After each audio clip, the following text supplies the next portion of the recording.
Vamos a empezar, vamos a hacer una oración inicial. Sí.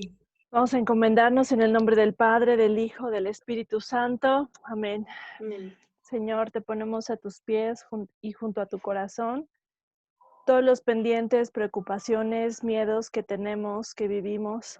Te pedimos también por todas las personas que de cualquier forma estén padeciendo o sufriendo los efectos de esta pandemia. Te pido para que los reconfortes, los ayudes a salir adelante.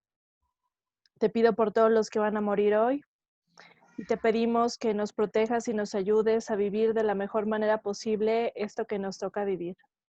Padre nuestro que estás en el cielo, santificado sea tu nombre. Venga a nosotros tu reino. Hágase, Señor, tu voluntad en la tierra como en el cielo. Danos hoy nuestro pan de cada día. Perdona nuestras ofensas como también nosotros perdonamos a los que nos ofenden. No nos dejes caer en la tentación y líbranos del mal. Amén. San Juan Pablo II, ruega por nosotros. Espíritu Santo, fuente de luz, ilumínanos y guíanos. En el nombre del Padre, del Hijo, del Espíritu Santo. Amén. Muy bien, pues en la clase pasada estuvimos viendo por qué la teología del cuerpo nos va revelando cómo el matrimonio es un gran signo teológico. O sea, podríamos resumirlo en que Juan Pablo II nos dice, o sea, el matrimonio no es nada más una realidad humana así, pues cotidiana, común así, sino tiene un profundo significado teológico, o sea, significa algo más profundo, tiene una tarea más profunda aquí en la tierra, que es ¿cuál? La de revelarnos, la de ayudarnos a entender cómo es el amor de Dios es como esposo, y entonces cómo es la relación de amor entre Cristo y su iglesia. Y acuérdense lo que decíamos, se revelan mutuamente, o sea, el amor de Cristo con su iglesia nos va a revelar cómo es el matrimonio entre un hombre y una mujer, entre nuestros esposos, y al mismo tiempo el amor en los esposos nos revelan quién es Cristo y la iglesia, o sea, se revelan mutuamente.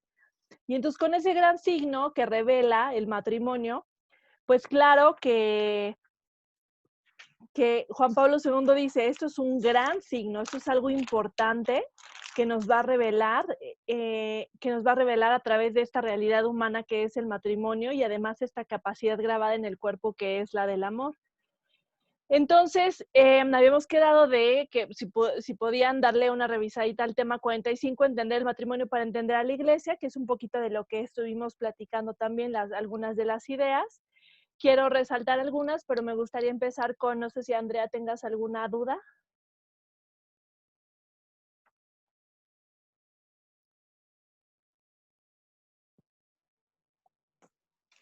Listo. Entendí hasta el punto 3. En el punto 3 ahí se llama, más o menos me atoré. O sea, yo quiero pensar, dice el punto 3, por eso la obediencia no es sufrir la voluntad del otro. Obediencia significa acoger al otro en mi interior personal, de modo que ya no pueda considerar ninguna decisión, ninguna acción como verdaderamente mía, si no está tomada en referencia al otro, y por eso así decirlo, en la persona del otro.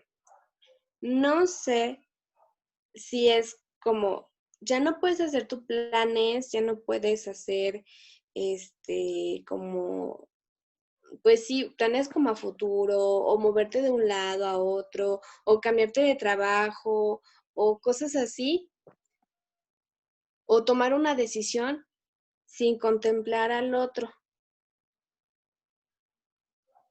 O sea, yo así lo entendí, pero es, ahora sí que, ¿cómo consideras al otro? Sí, justo ese es el punto que quería como resaltar de este tema, esto que habla de la obediencia. ¿Por qué? Porque en esto que habla de la obediencia, o sea, fíjense cómo a veces entendemos esto de la obediencia como, o sea, generalmente tiene como un contexto de el que manda y el que obedece, ¿no? Y el que sigue las instrucciones, el que es autoridad y decide y piensa, y entonces el otro es el que sigue las instrucciones. Pero cuando Juan Pablo II habla de esta obediencia o de esta sumisión, que esta sumisión que nos habla en la carta de los Efesios San Pablo, dice, o sea, esta obediencia es una obediencia que surge del amor. O sea, es como cuando tú tienes algo que vale la pena, todos nos sometemos a cuidar eso que vale la pena, ¿no? O a eso, a ese alguien que vale la pena. Y entonces, en cierta forma, te vuelves como obediente de seguir y de cuidar o de considerar. Por eso aclara como este término de no significa sufrir la voluntad del otro, o sea, que alguien decide y te impone. Y eso lo habla, acuérdense que esto nos revela no solamente la relación entre las personas, sino la relación entre Cristo con su iglesia. O sea, fíjense lo que nos está diciendo de Dios, que Dios no se pone como una autoridad a decir yo soy Dios y todos me obedecen y se callan, ¿no? Así, en ese sentido negativo como entendemos la obediencia, sino lo que quiere Dios es esta obediencia que dice es porque te amo, porque eres importante, porque te reconozco como valioso, te tomo en cuenta siempre, obedezco tu bien, obedezco a tu bien. No, no a ti en tu voluntad, porque acuérdense que Juan Pablo II se dice, el amor no es hacer el capricho del otro, es, ay, gasta todo lo que quieras porque te amo, y vende mi casa y quítame todo y seré tu amante y lo que tenga que ser, porque, o sea, no, dice, esa es codependencia, eso es una relación tóxica. Eso, o sea, esta obediencia es una obediencia que es al bien del otro. Yo, o sea, obedezco en el bien y entonces, acuérdense que era lo que nos decía Juan Pablo II, que nos dice es, yo eres tan importante para mí que tus deseos legítimos, acuérdense, los deseos buenos, los tomo como míos. Y entonces al hacerlos míos, los busco satisfacer como si fueran míos. Tus necesidades, tú eres tan importante que tus necesidades las tomo como mías y las busco satisfacer como si fueran mías. Y entonces ya no es tu proyecto y mi proyecto, sino a ver, tu proyecto, tú quieres desarrollarte, yo te ayudo porque es tan mío, o sea, me importa tanto tu bien que te ayudo a realizarte. Tu necesidades, tú necesitas, no sé, apoyo para cierta parte de tu trabajo, no, no sé, por ejemplo, mientras estudio el doctorado, una amiga eh, que su esposo le apoyaba a cuidar los niños cuando ella estaba afuera porque tenía que irse a otra ciudad. Y entonces es, hago mío tu proyecto. Y entonces es, o sea, como si fuera el mío propio, lo cuido, lo procuro, lo protejo como si fuera propio. Dice, y ese es el sentido de la obediencia. Dice, acoger al otro en mi interior personal, de modo que ya no puedo considerar ninguna decisión, ninguna acción como verdaderamente mía si no está tomada en referencia al otro y por así decirlo en la presencia del otro. O sea, no es que entonces ya no puedo yo decidir nada, porque eso es un acto de, o sea, los seres humanos somos libres, sino es que siempre te tomo en cuenta en mis decisiones. Siempre te considero, o sea, piénsenlo como en los actos pequeños, los cotidianos. Yo puedo llegar a mi casa y hay comida y a lo mejor me la puedo tragonear toda porque tengo un chorro de hambre, no pude desayunar ni comer y entonces me la acabo toda. O puedo comerla considerando a los demás y decir, ah, a lo mejor me la como, pero les preparo ahorita algo, o nada más me va a comer la mitad porque a alguien falta de comer. O sea, eso es considerar al otro. Y eso es a lo que Juan Pablo II se refiere en la obediencia, siempre considerar al otro. ¿Por qué? Porque si estamos diciendo que el otro es un don, es importante, es persona, es valioso, es un bien objetivo, entonces siempre te tengo que considerar, siempre tengo que considerar mi bien. Y entonces dice, en el matrimonio, es cierto que ya la referencia ya no es lo que yo quiero, sino es cuál es nuestro bien.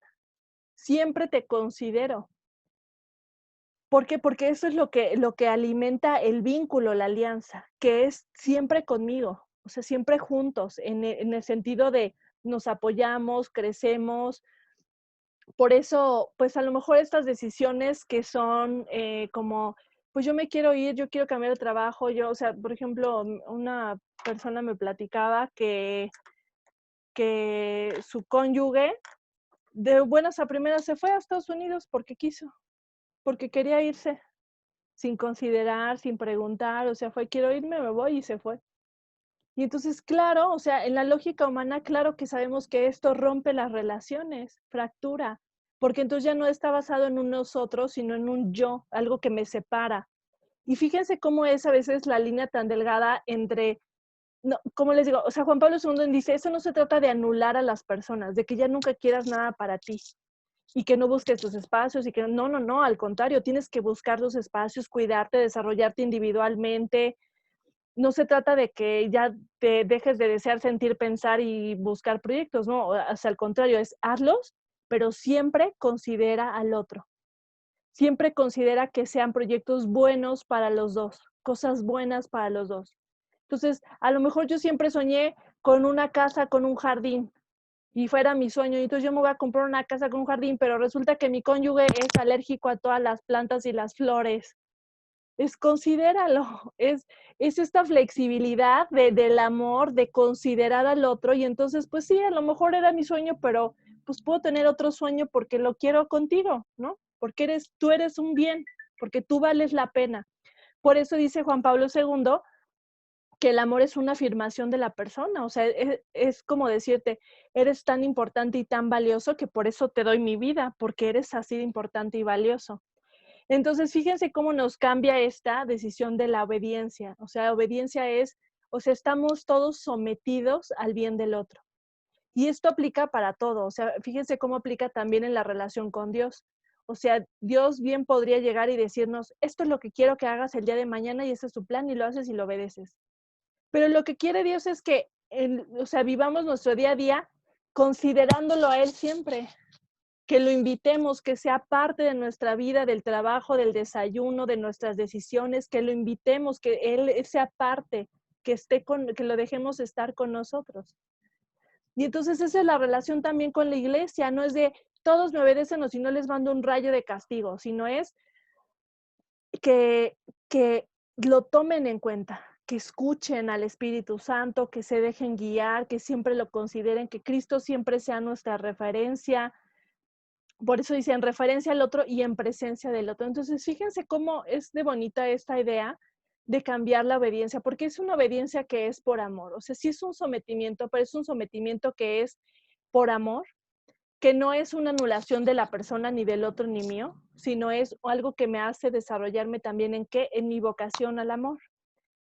Y entonces dice, sin esta obediencia solamente se pueden hacer contratos frágiles, porque dice Juan Pablo II en otro libro, en amor y responsabilidad, si nada más nos basamos en acuerdos de, bueno, pues yo nada más voy a dar el tanto porcentaje de mi sueldo y el día que ya no haya, pues ya no te voy a estar porque yo no estoy dispuesto a dar más del 60% de mi, o sea, si lo pusiéramos como en esa negociación, como han oído, a lo mejor aquí en México no se usa tanto, pero como eso de los contratos prenupciales, de solamente si me cumples esto, entonces seguimos juntos. Pues dice, eso obviamente es algo frágil, frágil, frágil, que ante cualquier cosa se va a romper, ¿no? Entonces, bueno, o sea, en torno a esta idea. Entonces, por eso dice, este tema del matrimonio es importantísimo porque es como entendemos el matrimonio, vamos a entender el mundo, vamos a entender la iglesia, vamos a entender la relación con Dios. Si nosotros creemos que el matrimonio como sociedad o como cultura no es importante, que la familia es cualquier cosa, que no importa que se divorcien, que estén, que no estén, o sea, si no hacemos nada por cuidar a la familia, pues dicen, no nos sorprenda que tengamos una fe frágil y débil, que tengamos una iglesia tan herida, tan divorciada, tan fracturada de muchas cosas. O sea, es como si nos dijera hay una relación entre la iglesia y la relación con Dios y lo que pasa en las familias, ¿no? Entonces, por eso es tan importante cuidar esto, porque no es solamente el criar a los hijos, sino el ser signo. Y entonces, si nos preguntáramos con base en lo que vemos ahora en los matrimonios, de que los matrimonios en la actualidad no, digo, hay muchas situaciones, ¿no? Pero, ¿qué diría? ¿De qué estaríamos hablando de Dios o cómo diríamos que es Dios? Pues imagínense, ¿no? Sale a relucir la fractura, ¿no? Si habláramos de Dios a partir de las familias que hay ahora, pues vamos a ver mucha fractura y mucho dolor y mucha separación y mucho, digo, en todas las épocas ha habido, ¿no? Esto no es nada más de esta época, pero sí hay ciertamente épocas que hacen más frágil o más difícil el tema del matrimonio y la familia. Entonces, ¿alguna otra duda, comentario?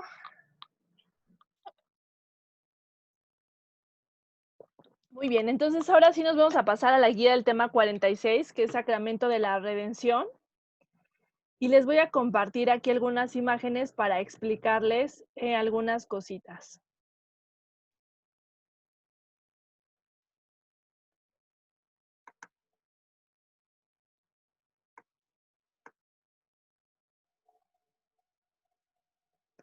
Déjenme ajustar esto para que se vea mejor.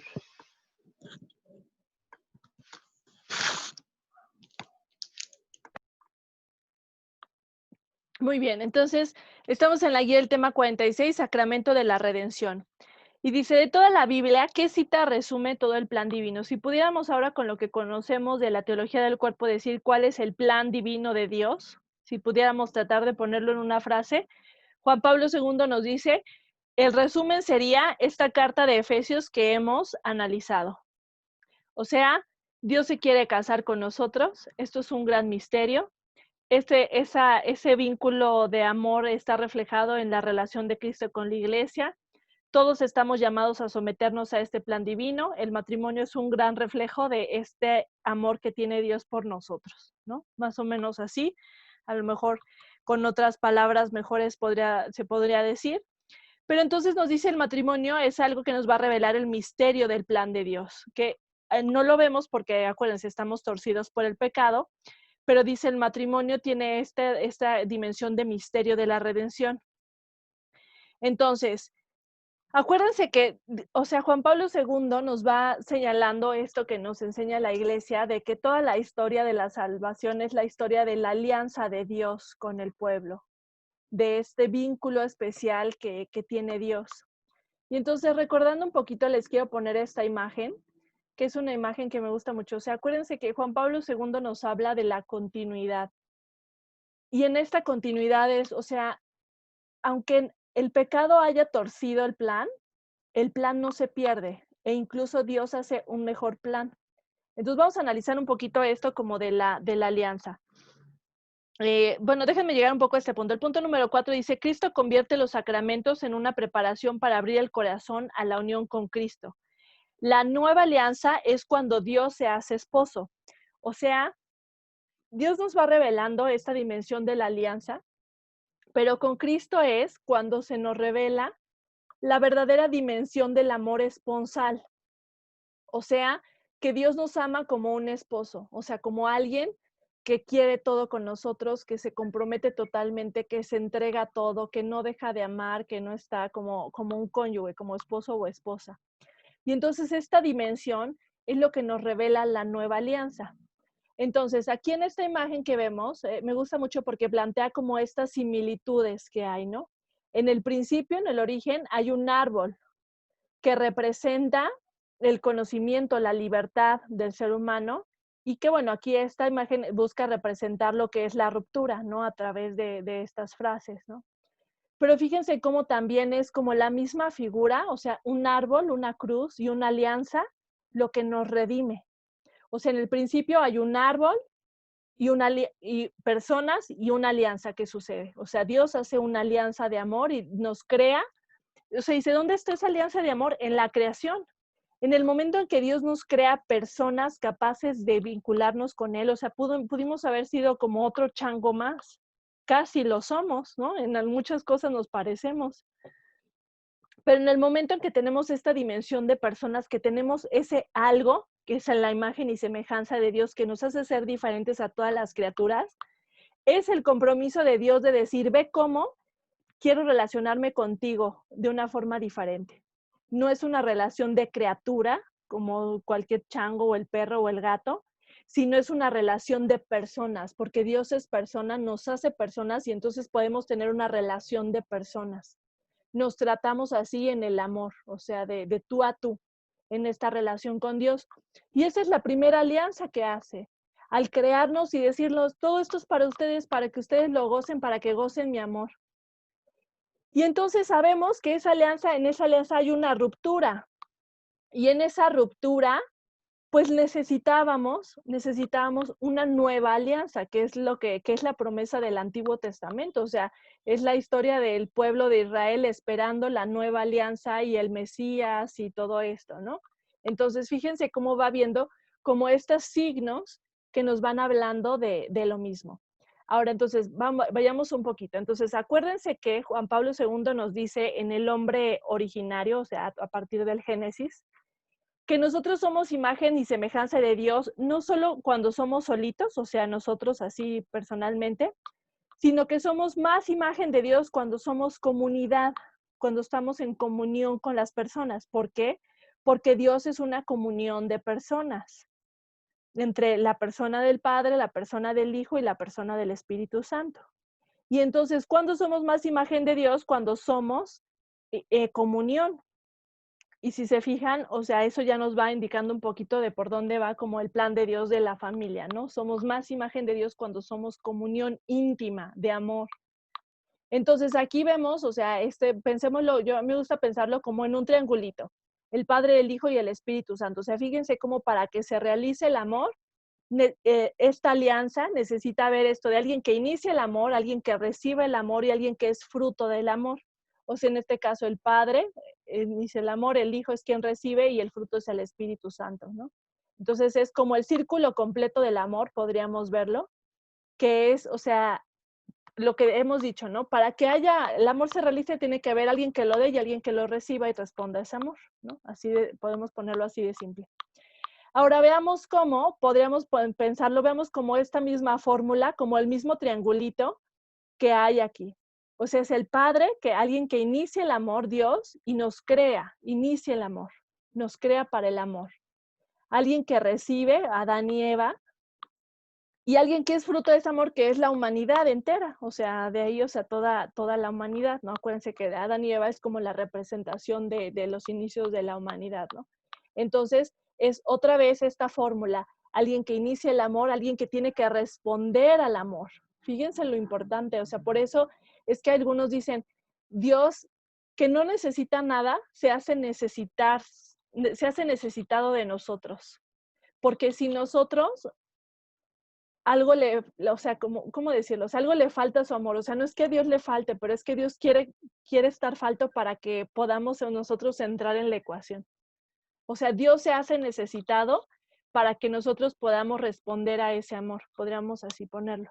Entonces, fíjense cómo es otra vez esta formulita como de la Trinidad. O sea, a mí me gusta pensarlo así, como es como el sello de la Trinidad grabado en absolutamente todo. Pensemos, por ejemplo, este es Abraham, cómo se le habla de esta nueva alianza, ¿no? Es cuando Dios se le revela como Dios, o sea, es Dios quien toma la iniciativa y se le presenta y se dice, yo soy Dios, y le dice, y le hace una alianza. ¿Cuál es la alianza? Esto que dice, yo soy tu Dios y ustedes serán mi pueblo, ¿no? Es una alianza que, o sea, hasta Jesús vamos a entender que es una alianza matrimonial, pero es una alianza de amor que hace Dios con su pueblo. Y claro, eso, o sea, en el Antiguo Testamento está plasmado como en lo que se entendía que era Dios, que era a lo mejor un Dios que se percibía, que se va percibiendo lejano, a veces cercano, que se percibe a lo mejor como más duro o más castigador, aunque ya hay muchas cosas que nos van revelando, por ejemplo, los salmos, ¿no? Que nos van hablando de la misericordia, del Dios bueno, que dice es lento para enojarse y generoso para perdonar, etcétera, ¿no? Que hablan constantemente de la dimensión buena, bondadosa de Dios, paciente de Dios. Entonces, con Abraham, o sea, nos habla también de esta alianza que es también, o sea, creo que alguna vez me preguntaban esto como de por qué este cariño especial con el pueblo, ¿no? Pues es que hace una alianza, es un compromiso de matrimonio. ¿Por qué pone ese pueblo? Es la representación de lo que después va a ser la iglesia y la humanidad entera. O sea, es como, fíjense cómo Dios nos va llevando de poquito a poquito. De ahorita nada más les voy a revelar poquito porque no lo van a entender y vamos comprendiendo poco a poco, ¿no? Entonces, ya después, o sea, vamos viendo como estos signos de la alianza.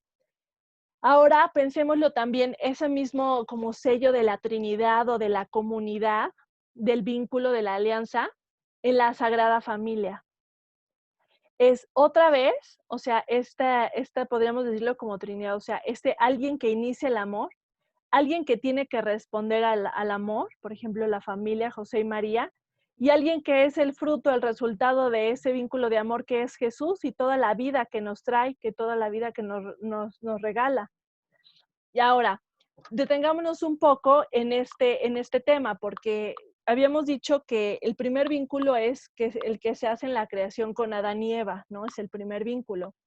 Y como hemos visto, la teología del cuerpo nos dice hay una ruptura de ese vínculo. O sea, es como Dios nos da un regalo, me dice, mira tu amor, y nosotros, sí, gracias, lo voy a poner por aquí, ¿eh? Yo me voy a ir por acá, por este lado. Y entonces, ante esa ruptura de la alianza, de lo que es el pecado original, y todos los pecados, si se fijan, todos los pecados, pues son eso, ¿no? Como un alejamiento, una distancia, una ruptura. Pues necesitábamos renovar la alianza. ¿Por qué? Porque la rompimos, ¿no?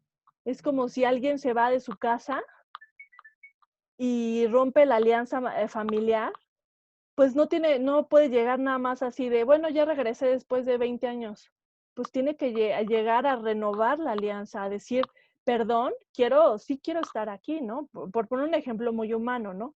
O sea, se necesita una renovación de la alianza, algo que renueve ese vínculo que fue fracturado, que fue herido.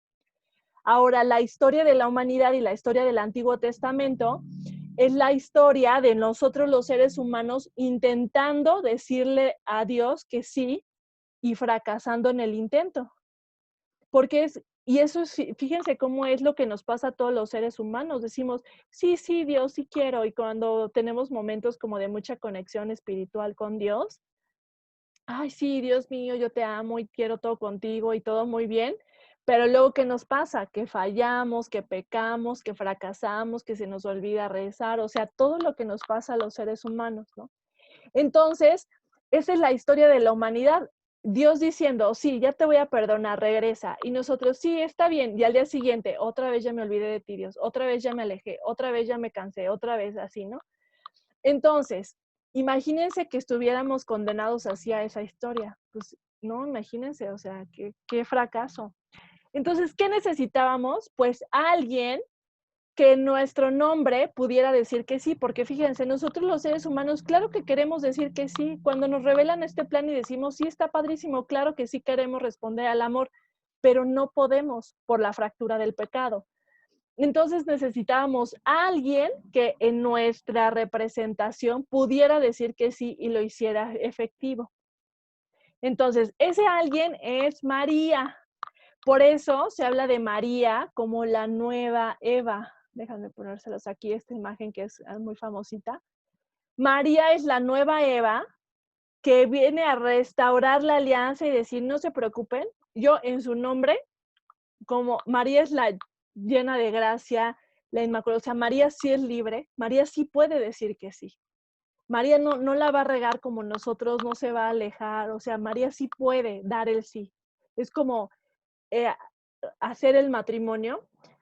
Pero entonces María es esta nueva Eva que, digamos, en nuestra representación nos dice que sí a Dios. O sea, acuérdense, es Dios, la historia de Dios diciéndonos, quiero ser contigo como el esposo que está contigo, que te sirve, que te da todo, que te ama, que se entrega totalmente. Y nosotros, ay, sí, luego, ay, sí, Dios, es que tengo miedo. Ay, sí, no, así, toda nuestra historia y la historia de la humanidad, ¿no? María es quien retoma ese sí y dice, o sea, sí, hágase en mí. Y ese sí es el inicio de la nueva alianza.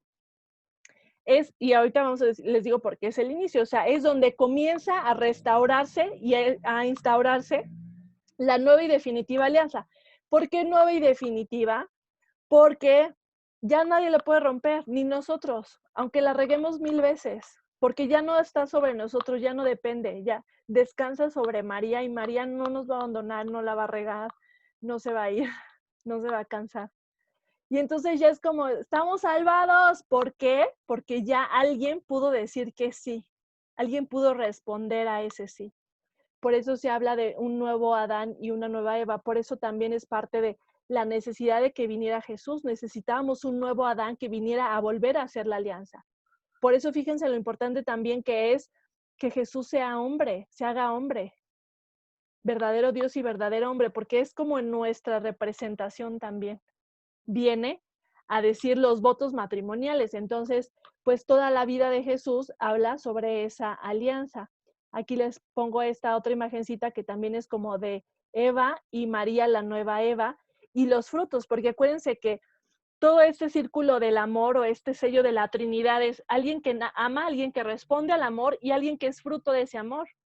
Entonces, si nosotros somos los frutos, o sea, por ejemplo, de Eva, o sea, de la historia de la humanidad, pues con María somos, o sea, el fruto, la nueva humanidad, que es, o sea, la iglesia, el pueblo de Dios, el cuerpo místico de Dios, una nueva humanidad que ya es parte del camino de la redención, ¿no? O sea, si aquí es con el pecado y con las heridas, pues aquí ya es con la redención. Entonces, por eso es María la nueva Eva. Y entonces, fíjense, ¿se acuerdan que veíamos como esto del triangulito del círculo, como del amor? Ahora, fíjense también cómo les busqué imágenes que fueran así también, que nos ayudaran a visualmente pensarlo así. ¿Qué sucede en la pasión, muerte y resurrección de Jesús? Otra vez es, o sea, la muerte de Jesús es como el sello definitivo. Es el momento en que se realiza la donación total. Es el sí total, fiel, fecundo, el libre total, fiel y fecundo de Dios. Y entonces, ¿qué tenemos? Alguien, nuevamente Dios, que se dona totalmente, que se da. Alguien que recibe y responde ese amor. Acuérdense, María, la nueva Eva, que en nuestra representación dice sí a todo, recibe totalmente. Por eso María es la madre de la iglesia. O sea, si recuerdan de la clase pasada, María, la iglesia es como la esposa, como el cuerpo místico, el que recibe el don. Pues María es, o sea, quien recibe ese don. Y el fruto que somos aquí representado con Juan, que es toda la iglesia, nos convertimos en los hijitos, resultado de ese fruto. Nosotros, la iglesia, los bautizados, somos los hijitos que nacen de este fruto, de esta nueva alianza matrimonial que sucede de Dios con su pueblo, de Dios con el pueblo. Y que ahora, o sea, con Jesús se amplía, de si ya no es el pueblo de Israel, sino es la humanidad entera, ¿no? Como se fijan, esto que nos decía Scott Hahn de lo que hace la alianza es volvernos familia. No es nada más un contrato, sino nos vuelve familia. Y entonces, aquí bueno, entonces, por eso en el punto número 6 dice, María como esposa del Espíritu Santo es el modelo. Todos estamos llamados a esta vocación mariana de abrirnos al don de Dios, de recibirlo y concebir una nueva vida en Cristo. O sea, todos tenemos. Por eso María es el modelo por excelencia de la santidad y de todo. ¿Qué hizo María? Decirle que sí a Dios, recibir el don. Ya, ahí está la clave. Por eso Juan Pablo II nos dice, por eso nuestra vocación más importante es la del amor. O sea, el amor es nuestra vocación más importante porque esto, si se fijan, es la constante del plan de Dios. El plan de Dios es Él iniciando el amor para insistir y ofrecernos el amor como esposo una y otra y otra y otra vez, hasta la nueva alianza definitiva, donde, o sea, sigue siendo, nuestra participación sigue siendo dejarnos recibir ese amor. Entonces, les puse también esta imagen, se me hizo rara, honestamente chistosa, pero fíjense cómo, pues es una manera de representarlo, ¿no? En esta primera parte, la imagen, es Adán dormido con la creación, ¿sí la ven aquí? Y es como este pasaje donde Dios, o sea, de Adán, saca a Eva de la costilla. Se ve súper raro, ya sé. Pero sí lo alcanzan a ver en esta primera partecita. Eva saliendo aquí de la costilla de Adán. Y entonces, o sea, como representando el nacimiento, ¿no? O sea, como del amor nace también como la fecundidad, el complemento, todo esto, ¿no? Y aquí lo que representan es Jesús de la cruz. Aquí están haciendo lo que es la iglesia. Es Dios también y naciendo la iglesia otra vez del costado. Digo, es una pintura, ¿no? Es una representación del autor, pero me pareció muy interesante, ¿no? También cómo es esto de un acto de amor, de una donación, surge la vida, surge la familia, ¿no? En este caso aquí como la complementariedad de la mujer, aquí de la iglesia, o sea, aquí como lo representa esta pintura. Entonces, ¿dónde se continúa esta alianza? O sea, si ya está la nueva alianza, el plan de Dios ha continuado, ¿dónde sigue este sello? Pues adivinen en dónde. Pues en la familia humana, en el matrimonio. Es en el matrimonio donde sigue esta continuidad, este sello de alguien que inicia el amor, alguien que tiene que recibir y responder ese amor y quienes son fruto de ese amor. O sea, otra vez es como la Trinidad grabada. Por eso, fíjense lo que nos está diciendo Juan Pablo II, o sea, el matrimonio revela la relación con Cristo y con la iglesia, la vocación del amor, Dios como esposo, y nos revela también, nos ayuda a comprender también el Dios trino, el Dios trinitario. Pues por eso es que la iglesia dice que el matrimonio es algo súper importante, porque contiene muchas cosas que nos ayudan. O sea, entonces, fíjese lo que dice, los esposos, la familia, los hijos, su llamado es a representar eso, hablar con su vida, con su amor, con su entrega, con su donación, hablar de Dios. O sea, cuando en la familia, o sea, la familia por eso se vuelve esta escuela del amor, porque es en la familia donde estamos llamados a aprender, o sea, porque fíjense cómo Dios no nos dice, solamente los matrimonios perfectos van a representar mi amor, ¿eh? Y si no es un matrimonio, pues nadie lo representaría. Solo las familias perfectas donde no haya ningún, pues claro que no, o sea, eso, sino lo que nos dice es las familias donde las personas crezcan en el amor, son, o sea, es como se va revelando. Y claro, o sea, con la luz de la iglesia vamos comprendiendo que este crecer en el amor tiene que ver con los bienes y las virtudes objetivas. O sea, no es cada quien como quiera amar, sino es en lo objetivo, en lo que es verdaderamente tu bien, el bien del otro. Pero fíjense cómo nos dice, o sea, la escuela es ese lugar donde vamos aprendiendo a amar como Dios nos ama, donde estamos llamados a crecer en el amor, a ir aprendiendo. Por eso, fíjense qué bonito cómo es en la intimidad donde nosotros nos mostramos verdaderamente. O sea, las personas con las que vivimos o con las que hemos pasado muchos años de nuestra vida son los que mejor nos conocen. Los que ven nuestras fallas, nuestros defectos, cómo nos vemos despeinados en la mañana, cómo nos ponemos cuando nos enfermamos. O sea, son los que ven nuestra parte más vulnerable, más frágil, más pecadora. Y entonces, fíjense cómo esa es la lógica del amor. Solo así podemos amarnos, porque el amor te ama en la verdad y solamente alguien que te ve en la verdad, o sea, que te ve cómo te ves en las mañanas, cómo te pones cuando estás de malas, o sea, que nos ve a nosotros en todo lo que somos, no solamente la cara bonita que le ponemos al mundo, sino todo lo que en verdad sufrimos, padecemos, pecamos, es cuando alguien te puede amar. Cuando alguien conociendo eso dice, sí, igual eres valioso y me quedo aquí contigo, ¿no? Como nos ama Dios. Entonces, fíjense cómo el matrimonio, la familia, tiene este don, este potencial de revelarnos lo que es verdaderamente el amor. La permanencia de cómo, aunque el otro sea insoportable o esté pasando por un mal momento o no quiera incluso amar, tú permaneces en el amor porque así Dios permanece en el amor. Por eso, o sea, dice en el punto, no, creo que eso era en el otro tema, ya me lo salté, pero dice, Cristo es el amor de referencia.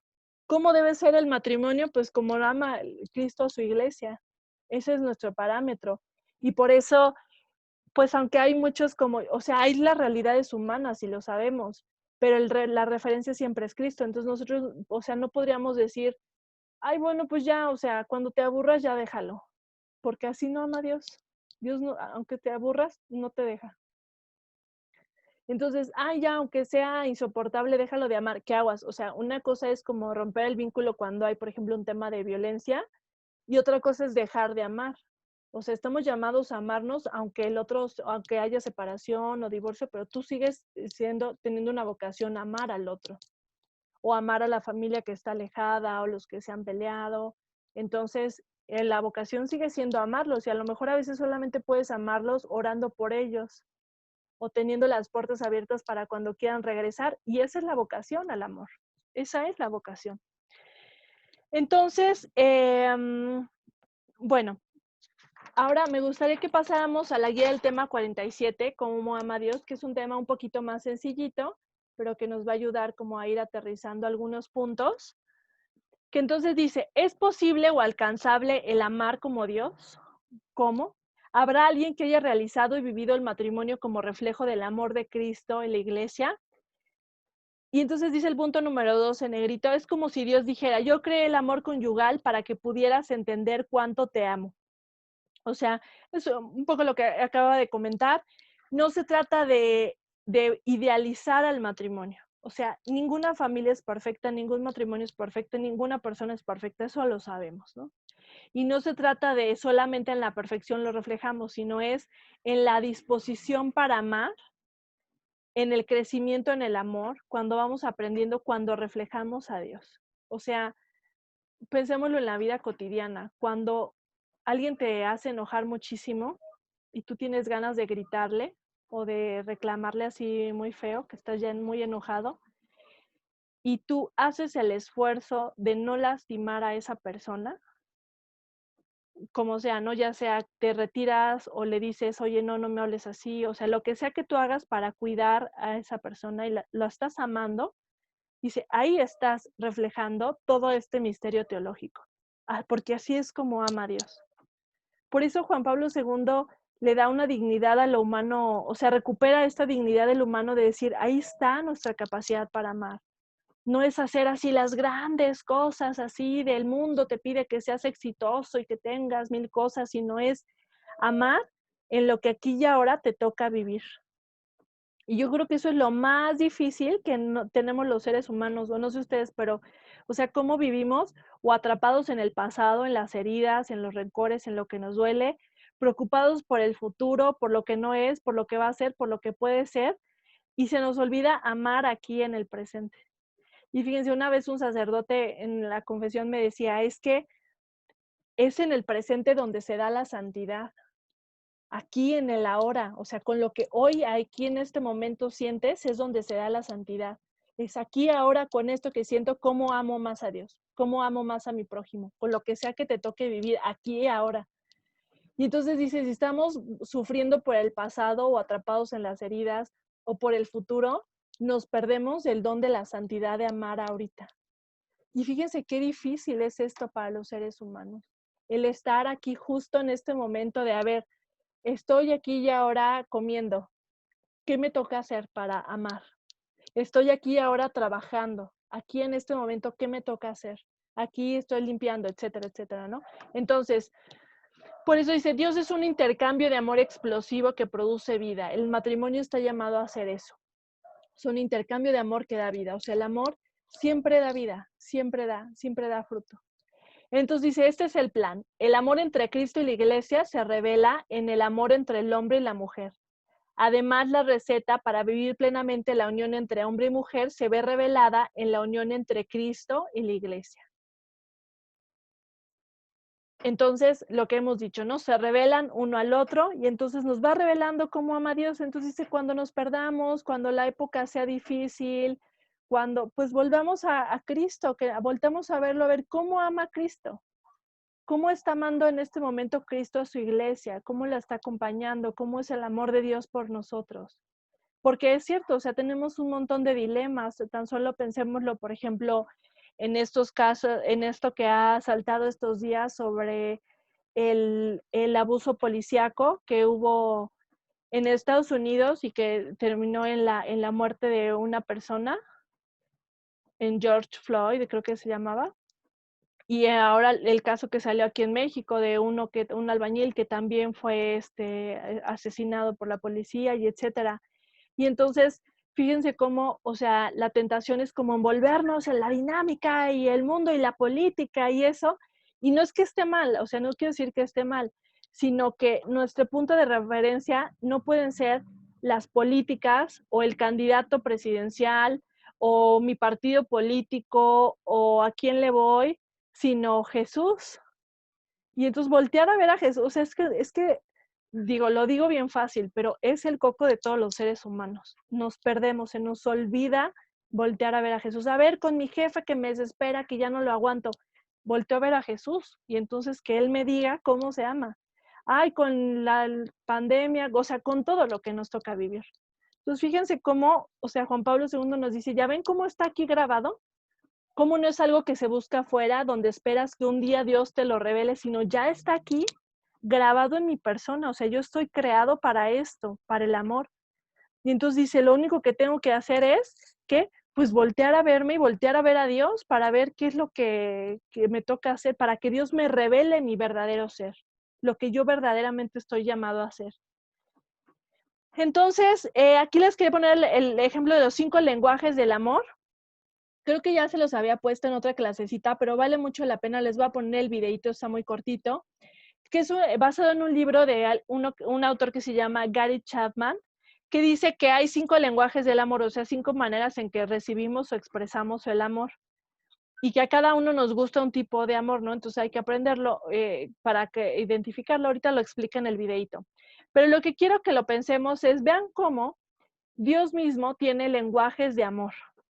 Como a cada uno nos habla de manera diferente. A veces Dios nos da dones, nos da regalos, nos sorprende con detalles, ¿no? A veces Dios nos da servicio, a veces Dios nos da palabras de aliento a través de una persona. O sea, cómo es su lenguaje del amor y cómo a veces nos es difícil ver y entender este lenguaje de amor. O sea, les platico que una vez estaba platicando así con mi familia de cómo hay personas que parece que tienen un montón de suerte para las rifas y lotería y todo eso, que se sacan un montón de cosas, que es la rifa del trabajo y se sacan la tele, que la rifa de quién, o sea, hay personas así. Y hay personas como yo que nunca nos sacamos nada ni por error, o sea, nada, nada, nada. Y entonces, ¿cómo? O sea, muchas veces esto se interpreta como, ay, pues la buena suerte o la mala suerte, ¿no? Hay personas que tienen suerte y hay personas que tienen no. ¿Cómo lo leemos así? Pero también, ¿cómo lo podemos leer de una mejor manera? En el sentido de decir, bueno, tal vez para esa persona es un lenguaje del amor que necesita, que es importante. A lo mejor así Dios le está diciendo a esa persona que lo ama, que es una muestra de amor y a ti te tiene otras. A lo mejor a ti no te da la rifa de la tele en el trabajo, pero te da de otras formas, seguramente. Entonces, o sea, cómo este lenguaje del amor nos ayuda a entender, ¿no? O sea, cómo tenemos que aprender a leer. Por eso Juan Pablo II habla mucho del lenguaje del cuerpo. O sea, este es el lenguaje del amor de Dios que tenemos que aprender. Y pensémoslo también, esto del videíto, en cómo nosotros también tenemos ciertas formas en las que le mostramos a Dios el amor. O sea, nosotros mismos, o sea, no es que amemos a Dios, sino a veces a Dios le hablamos de una forma o le tenemos ciertos detalles o vamos como expresándole el amor de diferentes maneras, nosotros también a Dios. Entonces déjenme ponerles el videíto.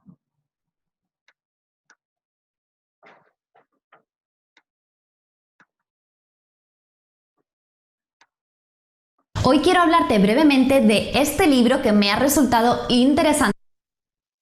Ay, perdón, déjenme ponerlo al tamaño. Aquí está.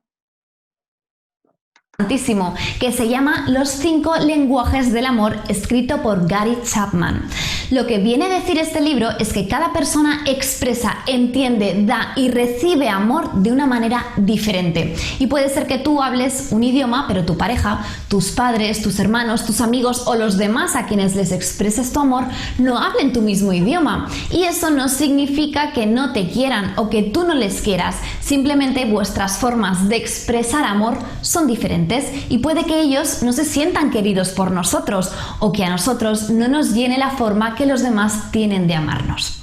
Chapman destaca que cada persona tiende a expresar su amor y prefiere recibirlo de maneras concretas. Pues bien, la primera forma de expresar amor es a través de las palabras. Por ejemplo, con palabras de ánimo, felicitación, apoyo o afecto. Recomienda emplear frases simples, directas y contundentes. Por ejemplo, diciendo, te quiero muchísimo, de verdad. O tu ayuda me sirve de mucho. Pero sobre todo es importante que sea creíble para la persona que lo reciba y para ello es indispensable que la persona que lo transmita lo sienta de verdad. La meta es que la otra persona se sienta apreciada y valorada por medio de las palabras. La segunda forma es a través del tiempo de calidad. Si una persona gestiona su tiempo para dedicarte un tiempo a ti exclusivamente, está demostrando que eres importante para ella. Y no es tanto el tiempo que pasa contigo, porque puede estar contigo físicamente, pero que cada uno esté absorto mirando la pantalla de su teléfono o mirando la televisión, sino el disfrutar compartiendo momentos con las personas que quieres, sin prisas, sin distracciones, brindarles toda tu atención, mirarles a los ojos, escucharles y estar concentrados en ellos. La tercera forma es a través de los regalos. Las personas que aprecian los regalos como muestras de amor no están fijándose en el precio. Un regalo representa que has invertido tu tiempo en buscarlo y que has tenido a esa persona en mente, además de que has dedicado parte de tus recursos y tu tiempo. Para esa persona lo realmente importante es que les tienes presentes y con algo material se lo haces saber. El cuarto punto es a través de los actos de servicio, es decir, hacer cosas por el otro o hacerle pequeños favores sin esperar nada a cambio, de forma altruista, simplemente porque quieres hacerlo, como por ejemplo cocinar, llevar el coche a mantenimiento, hacer la compra o lavar el perro. A muchas personas les resulta gratificante hacer cosas por los demás sin esperarse recompensado de ninguna forma. Eso sí, cuidado con los abusones, porque hay una delgada línea entre expresar tu amor y que alguien quiera aprovecharse de ti. Y la quinta forma de expresar amor es a través del contacto físico, que es la comunicación más sencilla y directa. Por ejemplo, besarse, acariciarse, abrazarse, tocarse o incluso ir de la mano en público. Son formas de transmitir y recibir amor de tu pareja. Para algunas personas el contacto físico es su lenguaje principal, sienten seguridad y felicidad y sin él no se sienten amados. Te propongo identificar en ti cuál es tu lenguaje del amor, con cuál te identificas, cuál es la forma en la que prefieres recibir amor. Quizá te ayude a recordar lo que sientes cuando recibes las diferentes muestras de cariño y cuál es la forma en la que sueles expresar afecto. Puede que expreses con más frecuencia y facilidad una forma que otra. Es posible que te cueste contestar a estas preguntas o puede que no haya solamente una que predomine, sino más de una. Y la última pregunta, ¿identificas el lenguaje del amor de tus seres queridos? La verdad es que no siempre recibimos amor de la forma que nos gustaría, igual que no siempre nos expresamos de la manera más acertada. Y bueno, como nadie es adivino, haber detectado tu lenguaje del amor y no decirle a tu pareja o a tus seres queridos cuál es el que preferimos es un error muy frecuente. Así que ya sabes, siempre que tengas pareja, no te olvides de explicarles cuál es tu lenguaje del amor.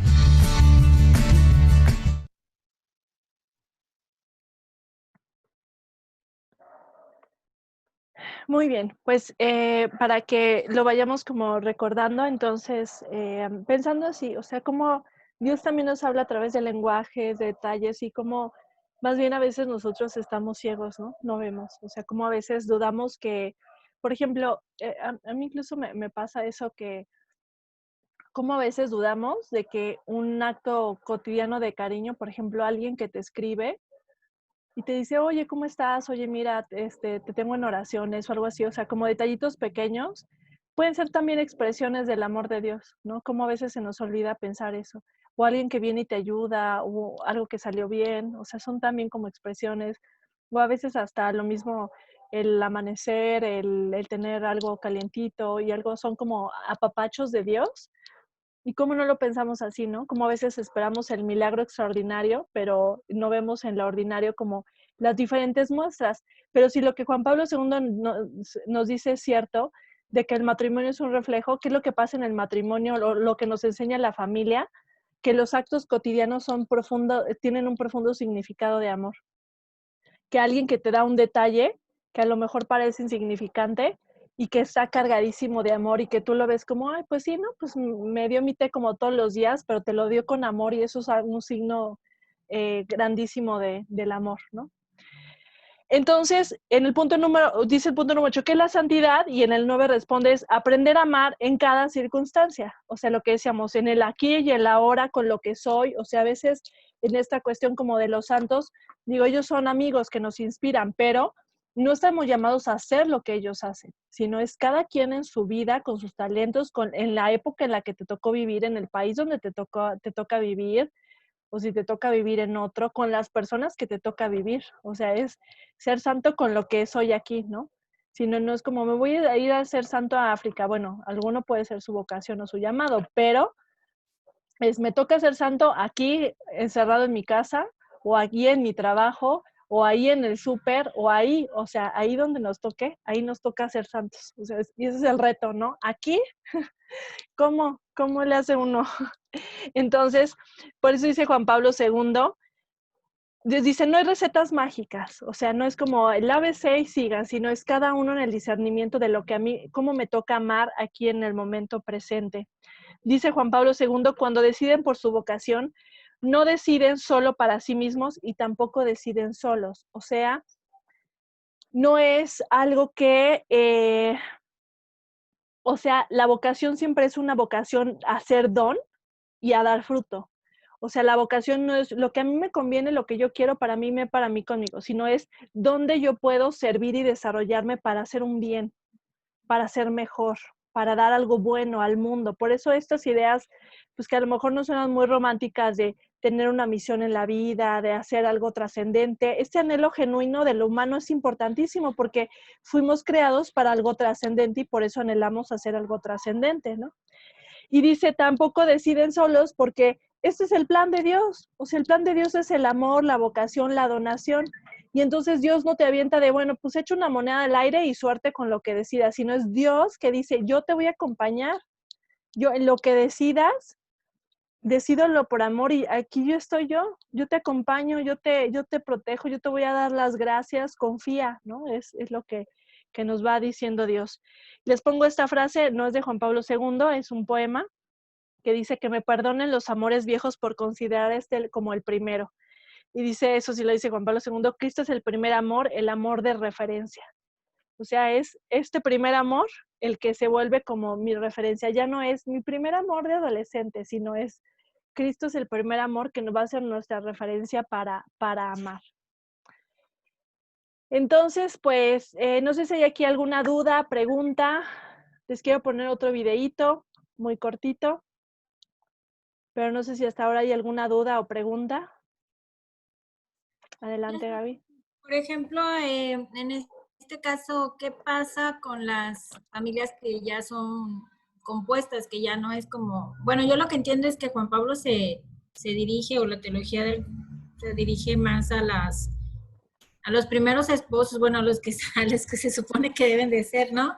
Pero nuestra realidad es que hay pues divorcios y hay parejas y hay familias reconstruidas. Y yo creo que también es aplicable estos términos en esas familias, más no sé yo si la iglesia las considera o les toma el valor, que bueno, ahí sería Dios el que tomara el valor de lo que están haciendo las familias reconstruidas, porque generalmente ya van con otra visión de lo que no pudieron hacer y entonces ya es como que muy diferente o más maduro el amor. No sé cómo está ahí considerado esto, porque es una realidad. Así es. Sí, fíjate que el Papa Francisco es quien lo retoma y en continuidad con lo que decía Juan Pablo II y Benedicto XVI, o sea, en continuidad con la Iglesia, saca este documento que se llama Amoris Laetitia, o como se pronuncia, donde habla de estas realidades. Y fíjate que es un documento maravilloso porque habla precisamente de esto, de decir, Dios no abandona el plan, ni abandona a los que por la razón que sea han fallado, se ha fracturado su relación. Habla de cosas pastorales y nos dice, tenemos que aprender a acompañar a las personas que viven en esta situación. Pero, mira, respondiendo a tu pregunta, o sea, sí es cierto que hay realidades que son más imperfectas en el reflejo de Dios. O sea, pensémoslo, por ejemplo, o sea, en el tema de la unión libre, O sea, puede que haya el compromiso, la relación, pero a lo mejor no es exactamente el plan de Dios, o sea, porque el plan de Dios es el sacramento para que puedan todas las gracias, para que podamos recibirlos, pero aún así, aunque haya estas realidades imperfectas, eso no significa que Dios abandone, porque lo que sabemos es que Dios no abandona. Y entonces Dios acompaña, bendice, cuida, ayuda a todas las familias en todas las circunstancias. Y eso es lo que nos dice el Papa Francisco. O sea, nuestra misión por eso no es la de condenar y señalar el error, sino ver cómo podemos acompañar para que estén en la mejor situación posible dentro de los errores y aciertos que hayan tenido en su vida. Y entonces, claro que ahí hay que discernir, o sea, porque dicen, no es lo mismo la persona, por ejemplo, que por infidelidad se va y abandona y quiere formar otra familia, que es algo que los que por inmadurez se casaron, no se comprendieron ni se separaron, y a lo mejor nunca hubo matrimonio sacramental. Y entonces ay, como te condenaste, ya Dios no te va a dar sus gracias y vas a estar solo por el mundo. Pues claro que no. Eso no es, ya ahora lo sabemos, ¿no? Que eso no es quién es Dios ni cómo es Dios, sino Dios es misericordioso y Dios no se cansa de amar. Entonces, pues sí, son realidades que a lo mejor, digamos, los sacramentos son para nosotros, no para Dios. O sea, los sacramentos no limitan a Dios. Si alguien no va a comulgar, eso no limita en que Dios ame a esa persona y haga todo Dios se da para salvar y amar a esa persona, aunque no se acerque nunca a los sacramentos. Más bien los sacramentos son para nosotros poder recibir ese amor, para que nosotros seamos capaces de gozar más abiertamente ese amor, acuérdense, de dar esa respuesta al amor. Entonces, cuando hay estas realidades imperfectas o donde no hay el sacramento, pues más bien es como decíamos, una torcedura que a lo mejor hace más difícil el recibir las gracias y el amor, pero no es de Dios hacia nosotros, sino más bien es de nosotros hacia Dios. Por eso es el acompañamiento, la comprensión, la misericordia. ¿Por qué? Porque eso que es lo que hace, que nos ayuda a que esas personas también reciban el amor. Por eso, o sea, la apertura de la pastoral de la iglesia ha sido no podemos pedir que los que estén en la iglesia sean los que tengan los matrimonios perfectamente bien hechos, pues nos vamos a quedar sin nadie, porque no, lo que decíamos, no hay familias perfectas ni matrimonios perfectos, sino es la apertura a todos, estamos padeciendo la fractura, padeciendo el pecado, con errores y buscando a Dios.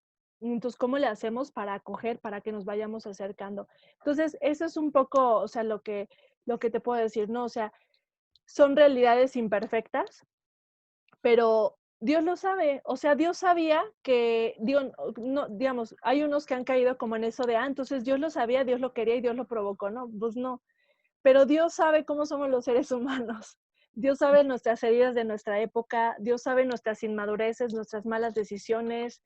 Y entonces Dios, sabiendo eso, no abandona. Y entonces en esas familias también está ahí Dios queriendo actuar, queriendo dar dones, amándolas, queriendo acercarlas para que vivan de la mejor manera posible. Y ahí está, o sea, como con todos, o sea, Dios no abandona ni deja atrás a ninguna ovejita, a nadie. Entonces, eso es lo que ahora el Papa Francisco nos ha recordado, ¿no? De toda esta enseñanza de la Iglesia con respecto a los que no viven, o sea, por ejemplo, el sacramento o lo viven de una manera imperfecta o que no saben ni siquiera qué es el sacramento, etcétera, ¿no? En el número de situaciones.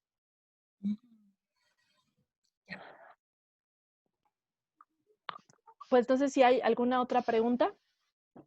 Sí, yo tengo una duda. En el punto 10, que dice, cuando deciden por su vocación, o sea, me gustaría más como que profundizaras en ese punto, porque es cierto, ¿no? O sea, siempre se nos ha vendido que la vida religiosa es como la única que es capaz como de dar un sentido, o como si o sea, como si solo en esta se pudiera hacer como algo grande, ¿no? O sea, pero en el matrimonio no. O sea, entonces, mm, ¿por qué por qué hay como esta romantización, o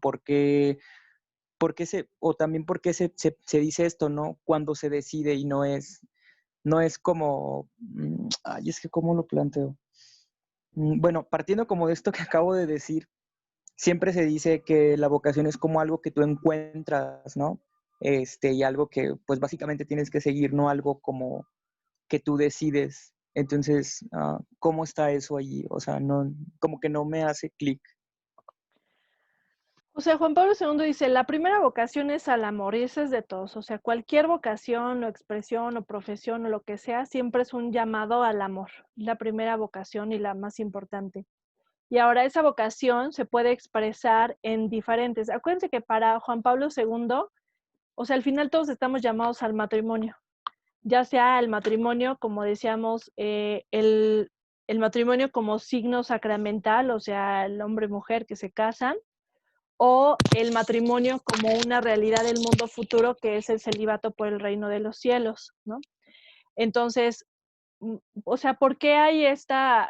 Pues yo me atrevo a decir que es una distorsión, o sea, el que tiene que ver con no comprender qué es el matrimonio. Por eso Juan Pablo II, o sea, viene a rescatar y decir, a ver, vamos a entender y conectar las piezas con qué es el matrimonio, qué significa el matrimonio, cuál es su propósito, porque si no lo seguimos despreciando y relegando y creyendo que no aporta nada o que es una vocación de segunda o que es un remedio a la concupiscencia o todos esos errores, en lugar de entender que tiene su misión y su propósito. Y acuérdense, para Juan Pablo II es la visión de la unidad. Todo ayuda al plan divino. Y fíjense cómo, o sea, esto que nos viene diciendo en estos temas Juan Pablo II, lo que nos dice es, el sacramento del matrimonio es el signo favorito de Dios para hablar de su amor. O sea, sin el matrimonio no podríamos entender el amor de Dios, cómo ama a Dios. Por eso existe el matrimonio. Por eso el matrimonio es un sacramento originario, o sea, que está desde el principio de la humanidad. Por eso el matrimonio es un sacramento dentro de la iglesia, porque sin él no podríamos entender cómo ama a Dios. Entonces, pues sí, hay distorsiones que tienen que ver pues con las limitaciones históricas, humanas. Si te fijas, tiene mucho que ver con cómo se entendía el cuerpo, como algo sucio, malo, como lo carnal, lo feo. Tiene que ver con cómo se entendía el amor, como el amor humano, como algo feo, como algo alejado, como algo pasional, y lo divino como lo más importante. Tiene que ver con cómo se entendía la sexualidad, el ser hombre, ser mujer. Y entonces, en la medida que vamos comprendiendo el cuerpo teológico, la dignidad de la sexualidad, del ser hombre, del ser mujer, vamos comprendiendo la dignidad del matrimonio. Si te fijas, tiene que ver mucho con cómo en la época vamos comprendiendo a la persona, a la sexualidad, al cuerpo, y es como vamos entendiendo también el matrimonio. Y entonces, en esa frase, o sea, Juan Pablo II se está refiriendo a la vocación específica como de matrimonio o de celibato por el reino.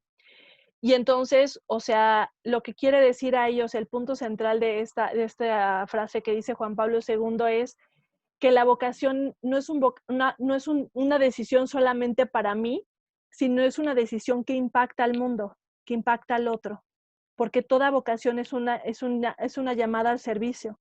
Entonces puedes estar llamado al servicio en tu trabajo, al servicio en tu familia, al servicio en el sacerdocio, al servicio en la iglesia, digo, no es que esté limitado a uno solo, no sabemos. Alguien casado, claro que puede servir en la iglesia, pero es este proceso, es a dónde, dice el Papa Francisco, lo dice hay un documento sobre juventud, ahorita se me olvidó cómo se llama, pero dice, la pregunta más importante de la vocación no es quién soy, sino para quién soy. Y esto es lo que quería decir Juan Pablo II, es ¿para quién soy? Esa es la pregunta más importante de la vocación. Y en ese sentido, por eso no estamos solos porque es Dios acompaña en ese proceso. Dios respalda en ese proceso.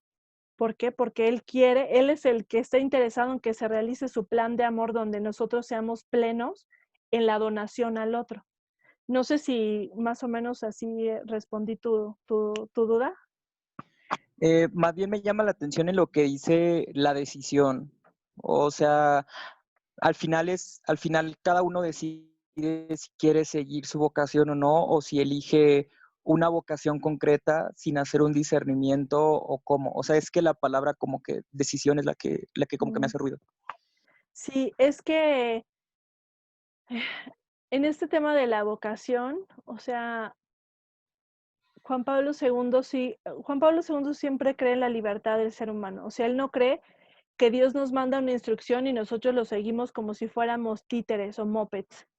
Ni siquiera la vocación, o sea, la vocación no es, Dios te dice, pues ni modo, yo quiero que te cases. Y tú, bueno, pues Dios, es que no me quiero casar. No, pues ni modo, es mi voluntad y yo soy Dios y tienes que seguirla. Sino es, o sea, algo que corresponde a la verdad de la persona, o sea, donde verdad te puedes relacionar y donde Dios te invita. Pero no es como, acuérdense que en la visión católica no se cree tanto, no se cree en el destino prefijado, o sea, como si ya estuviera escrito, sino en las posibilidades, ¿no? Y entonces, a lo mejor hay muchos caminos donde te puedas desarrollar. Piénsalo, por ejemplo, en ofertas de trabajo. O sea, hay muchos trabajos donde te puedes desarrollar, pero hay unas que son mejores para ti. Y entonces Dios te invita a aspirar a lo mejor. Pero no significa que porque, ay, pues a lo mejor me equivoqué y elegí esto mal, ya estás condenado. Pues Dios sigue abriendo posibilidades para que te desarrolles en tu vocación, pero es una decisión, porque te digo, no es que Dios te imponga y te diga, tienes que estar en este trabajo durante 5 años, porque ahí es mi voluntad. Sino es, pues su voluntad a lo mejor es que tú desarrolles tus talentos y entonces es en la creatividad humana y en tu época discernir qué te toca hacer. Y entonces también en la vocación es eso, o sea, en lo que yo puedo ser, en lo mejor que yo puedo hacer, dónde puedo donarme. Y eso es el llamado, la vocación, o sea, donde Dios te invita y te dice, mira, por aquí yo creo que serías muy feliz y muy pleno, te invito. Y es el proceso de discernimiento. Pero no significa que si no eliges ese camino no vas a ser feliz. Dios quiere que seas feliz, pero a lo mejor el otro era el camino más pleno, ¿no? Pero es una decisión, o sea, ciertamente es una decisión. O sea, esto no lo impone ni Dios impone. O sea, Dios es tan respetuoso de la libertad que Dios no te impone ni una vocación, ni una decisión, ni una profesión, ni nada. O sea, finalmente su plan es el amor y su plan no está limitado a un solo camino. Es lo que un poco lo que quiero decir, sino, por eso, aunque nos equivoquemos, el plan sigue, porque el plan es el amor, ¿no? Entonces, aún en el error se puede realizar el plan de amor. Ya más claro, muchas gracias. Bueno, pues entonces, bueno, ya sé lo que voy a hacer. Mejor les voy a mandar los videitos por WhatsApp para que ya ustedes los puedan ver. Son unos como que hablan del tema, uno del Papa Francisco hablando sobre el matrimonio, uno de este cuentito de, creo que es de Pixar, de Up, del viejito de Up y su esposa, que está muy bonito, y un video que es de un viejito cantándole a su esposa en el hospital, solamente para que veamos como estos ejemplos del amor tangible de lo que se relaciona con el matrimonio. Entonces se los mando mejor por WhatsApp para que ustedes los puedan ver ya sea hoy o mañana con calmita, en un ratito. Y pues les agradezco mucho que se hayan conectado, les mando un abrazote, cuídense mucho, no bajemos la guardia, estemos todavía obedientes, cuidándonos, con mucha esperanza y pues les mando un abrazote.